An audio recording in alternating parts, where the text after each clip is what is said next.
Anak sudah banyak bertanya, seramai di kelas tren itu satu, sudah ciri diberi. Yang kedua apa? Yang kedua, pertanyaan lebih dihargai daripada jawaban. Ya, proses lebih dihargai daripada hasil. Itu. Jadi lebih eksplor, lebih prosesnya. Kemudian yang ketiga apa? Yang ketiga adalah variasi of model, variasi of method, ya, variasi media. Di dalam proses pembelajaran itu sudah ada, tidak melulu ceramah, tidak melulu berpusat pada guru, tapi sudah metodenya bervariasi, modelnya bervariasi, pendekatannya pun bervariasi, ya, sudah seperti ini.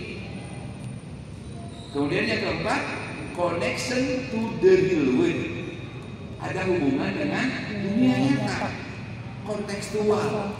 Jadi kalau mengajarkan sesuatu itu manfaatnya apa? Anak diajarkan matematik bagi jumlah kurang dan sebagainya, tak manfaat kita sampaikan ini, tujuannya ini, gunanya ini, manfaatnya ini, belajar connection to the real world. Kemudian yang kelima ada kolaborasi. Coba kalau anak-anak duduknya begini, tapi kalau anak-anak duduknya begini berkelompok, kan bisa kolaborasi, betul tidak? Betul. Harus mulai kartu tapi dibikin kelompok, enak. Apalagi kalau anak-anak kelas tinggi nanti kelas 4, 5, 6, anak-anak dibikin talk show, rame itu pasti. Talk show. Anak-anak disuruh showcase per kelas, Pak. Nanti akhirnya jadi sekolah gelar karya namanya, kalau sekolah penggerak dulu. Per kelas gelar karya semuanya, dipimpin oleh wali kelasnya. Kemudian bisa mendatangkan dari pengawas dan sebagainya. Itu harapan kesananya. Ada kolaborasi anak-anak. Kemudian yang terakhir, assessment dan umpan balik.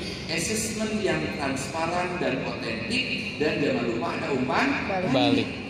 Assessment as learning, assessment for learning, assessment of learning. Jangan lupa. Kemudian assessment formatif dan sumatif. Di dalamnya ada umpan balik. Jadi kalau umpan balik itu anak-anak meriksa tugasnya, klarifikasi dulu, kasih nilai, kasih saran, kemudian darurat, ya, kasih apresiasi. Itu. Jadi itulah cirinya, 6 ciri. Jadi kalau Bapak Ibu menata lingkungan kelas, ya, kemudian Bapak Ibu di situ ada apa? Ada sudah di planning atau belum? Lihat yang 6 tadi. Itu Pak Sony ya, Bu Erika dan teman-teman semuanya. Jadi penataan lingkungan, kemudian penataan, jadi praktek pedagogik, penataan lingkungan, kemitraan pembelajaran, penataan lingkungan, dan pemanfaatan digital. Ini opsional, tidak harus semuanya. Harus pakai digital semuanya, tidak, ya. Disesuaikan dengan tujuan, situasi, dan kondisi.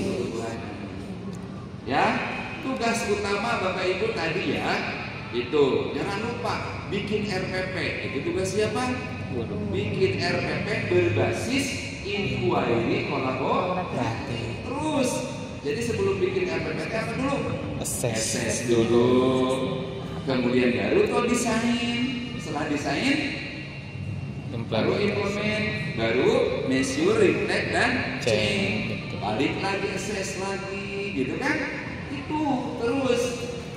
Oh iya, gimana nih? Dilihat yang dari 6 TA tadi, itu Bapak Ibu jelas.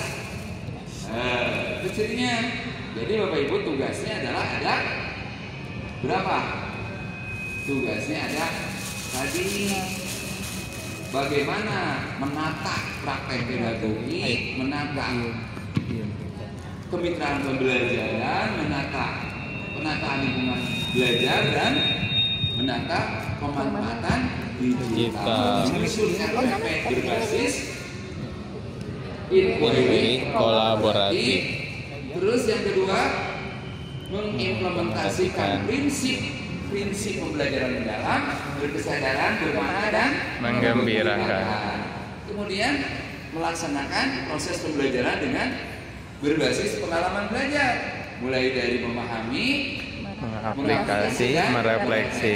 Ingat, dalam memahami itu ada berkesadaran bermakna menggembirakan. Di dalam Aplikasi. mengaplikasi itu ada berkesadaran, bermakna, dan seterusnya.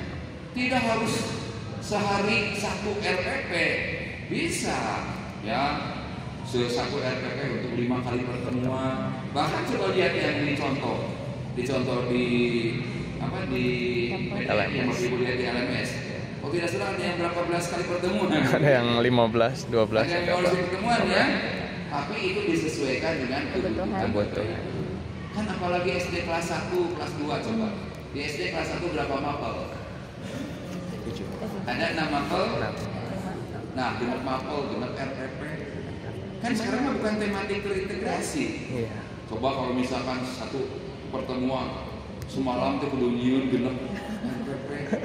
Tapi kalau misalkan 12 kalian, nah silakan disesuaikan ya. Itu Bapak Ibu. Jadi jangan kita berat dengan administrasi, tapi harus disikapi dengan fleksibel. Nah, jadi sekali lagi ya, laksanakan apa?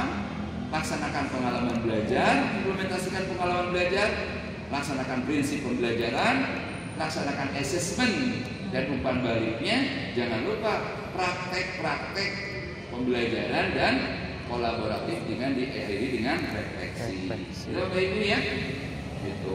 Jadi Bapak Ibu sekalian, saya hanya menyampaikan ya pada Bapak Ibu sekalian